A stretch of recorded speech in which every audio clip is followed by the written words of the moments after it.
On a le plaisir maintenant d'accueillir à bord de Invino Sud Radio une nouvelle invitée, Sandrine Hérault, autrice du livre La vigne dans le sang. Bonjour Sandrine. Bonjour Alain. Bonjour voilà votre Christelle. parcours, racontez-nous là. Vous avez le vin, une génétique de vin, quoi. Ça fait 7 générations, c'est ça que vous êtes du côté. Dans quelle région vous êtes vigneronne? Alors on est dans la région bordelaise, en Médoc. Ouais. Mais moi ça n'était pas génétique chez moi, ouais. Puisque j'ai un parcours littéraire avant de revenir sur le domaine.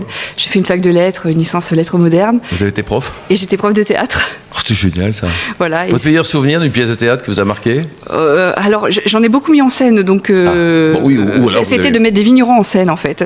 Voilà, un de mes meilleurs souvenirs, mettre des vignerons médocains en scène, et c'était assez rigolo. Et là aujourd'hui, quand vous êtes sommelier, c'est ça? Vous faites quoi? Alors aujourd'hui j'ai travaillé, je fais des missions en cave, et donc sommelière, et également créatrice de contenu sur Instagram. Sur Instagram quoi. Alors Christelle, ce livre, La vigne dans le sang, le titre... C'est chouette pour un dimanche, hein? Oui, alors le titre est fort, je trouve, surtout.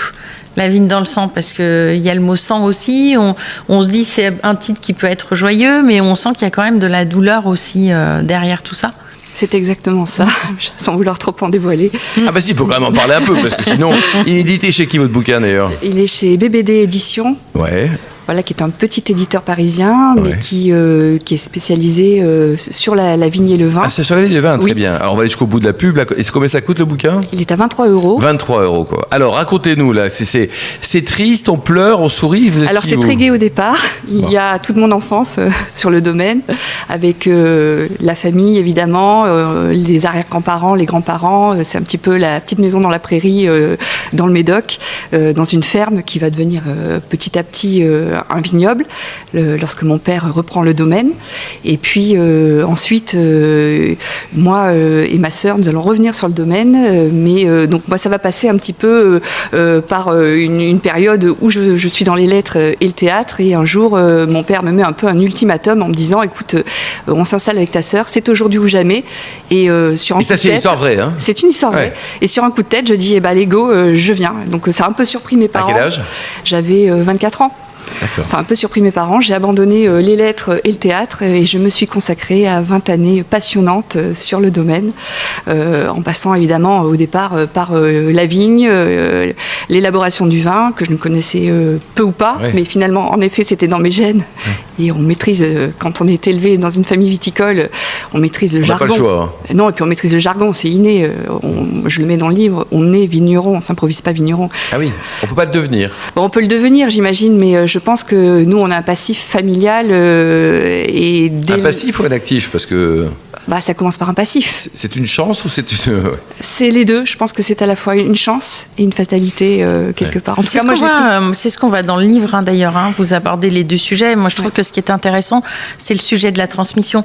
Parce que c'est loin d'être simple. On a l'impression que c'est un héritage, mais c'est pas un héritage où on reçoit un appartement. En fait, vous recevez un vignoble dans lequel vous devez travailler. Est-ce qu'il n'y a pas aussi une forme d'obligation familiale quand vos parents qui ont travaillé toute leur vie, cette génération avant, dans le vignoble, est-ce que ce ne sont pas obligés aussi de reprendre la suite? Est-ce qu'on n'essaye pas de s'en convaincre en fin de compte? Dans la famille, on nous a toujours laissé le choix. Mon père avait été clair, vous ferez ce que vous voulez. Vous êtes deux, hein? On est deux. Votre sœur et vous? Voilà, ma sœur et moi, oui. Ma sœur, ça a été évident dès le départ. À 15 ans, elle était championne d'Aquitaine de conduite de tracteur. C'était vraiment en elle le terroir, la terre. Moi, c'était pas du tout ça, et j'avais dit que jamais j'y reviendrais. Et finalement, c'est au moment où je suis devenue maman que j'ai senti cet appel de la terre très profond, et ce besoin de transmission. Et je me suis dit, j'ai un patrimoine magnifique, ce serait peut-être bête de ne pas le transmettre. Et je me suis dit, qu'est-ce que mes enfants penseront un jour s'ils ont cette passion, et maman, elle n'est pas allée jusqu'au bout, quoi. Voilà, et que moi je la transmets pas. Donc j'ai fait pendant 20 ans, et je vous assure, ça a été passionnant. C'était un métier merveilleux. Pourquoi vous avez arrêté alors? Parce que malheureusement, une tragédie familiale, quelque chose qui a mal tourné. Mon papa est décédé en 2016 dans des circonstances dramatiques, dans les vignes. Tout le titre. Et puis il s'en est suivi des années de complications avec tous les aléas climatiques, la grêle, le gel, et puis les banques qui nous tombent dessus. Et donc voilà, c'est un peu ce que je raconte. Combien d'hectares vous avez? Vous aviez? Nous sommes montés jusqu'à 36 hectares. On a produit jusqu'à 250 000 bouteilles par an. Mon père nous avait transmis 30 hectares et son propre père lui en avait transmis 11, pour vous situer l'augmentation de la propriété au fil des années. Christelle? Aujourd'hui, on est quand même dans une région région, Bordeaux, qui est touchée. On parle d'arrachage de vignes, de vignerons qui ont des problèmes de trésorerie, qui arrêtent, de dépôt de bilan, voilà, exactement. Quelle est l'origine? On parle du Bordeaux bashing aussi. Est-ce que vous pensez que ça a joué sur les vignerons indépendants? Parce qu'à Bordeaux, il y a plein de tailles de structures différentes. Il y en a des très grosses, il y a des grands crus, il y a des grands vins. Vous êtes senti impacté par tout ça? Alors, jusqu'en 2020, on ne s'est pas vraiment senti impacté. Nous, on avait une force de commercialisation qui était vraiment très éparpillée. On avait beaucoup de marchés différents, donc on a eu la chance. Mais c'est vrai que petit à petit, nous, on a senti le Bordeaux bashing à partir des années 2015. On sentait en effet ses prémices. Dès 2015 Dès 2015, on sentait qu'il y avait quand même des marchés qui commençaient à être frileux, notamment les caves, les restaurants, et il fallait aller quand même donc vraiment... Même à Bordeaux, buvez autre chose que du Bordeaux? Il y avait des caves, oui, on commençait en effet à faire venir... Après, c'est pas mal aussi de s'ouvrir, parce que le Bordelais n'est pas forcément le garçon le plus ouvert du monde, non, naturellement? C'est ça. Bon, et qu'est-ce que c'est devenu d'ailleurs votre vignoble? Ma sœur est toujours à la gestion du vignoble aujourd'hui. Voilà, il est parti dans une autre branche, on va dire. Vous avez arrêté, mais est-ce que votre fille pourrait reprendre, par exemple, ou retourner? Est-ce que vos enfants vous en parlent? Alors, c'est tout l'objet du livre. Justement, je leur écris ce livre. C'est à eux que je le dédie. J'ai 3 enfants, 2 grandes qui ne sont pas intéressés par la vigne et le vin, et un petit garçon qui a 10 ans. C'est surtout lui, en fait, qui aurait pu poser la question. Mais je choisis délibérément de ne pas leur transmettre le domaine, après avoir vécu vraiment des années très compliquées.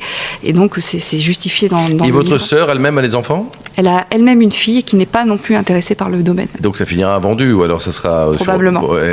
Est-ce que c'est triste? Est-ce que c'est triste de dire il n'y a personne, on va continuer à perdurer avec juste une autre famille ou une autre société? L'important, c'est quoi? C'est que le vignoble vive, non? Moi, je trouve ça très triste. Oui, c'est une histoire très triste, c'est très tragique. Malheureusement, aujourd'hui, c'est très compliqué de reprendre le vignoble et la transmission est compliquée. On a accès, les jeunes ont accès à des études, ils ont accès au monde entier, et c'est vrai qu'on en voit de plus en plus qui partent et qui font leur vie et qui reviennent très tard. Mais en attendant, il y a des parents qui sont en souffrance sur les vignobles, et c'est compliqué. Il y a de nouvelles lois aussi. Il y a aussi des néo-vignerons.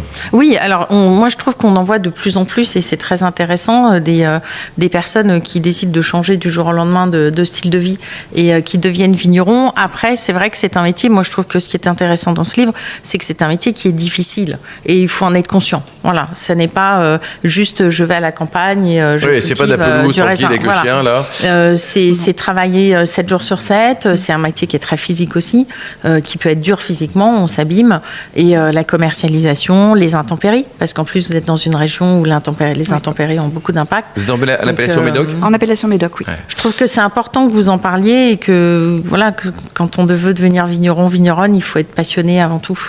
Mais si vos vins se vendaient comme des petits pains à 100 000 € la bouteille, est-ce que vous auriez le même raisonnement? Non. Ouais, donc c'est d'abord la difficulté économique et Bien sûr. la difficulté pour valoriser un produit, et puis tout simplement en vivre, quoi. Oui. C'est ça. Ouais, donc on revient toujours avec Christelle, ce que vous disiez sur le problème économique. C'est-à-dire que produire, c'est presque le plus simple, quelque part, mais vendre et être payé, c'est QFD, c'est un autre souci auquel on n'est pas forcément préparé, quoi. Voilà.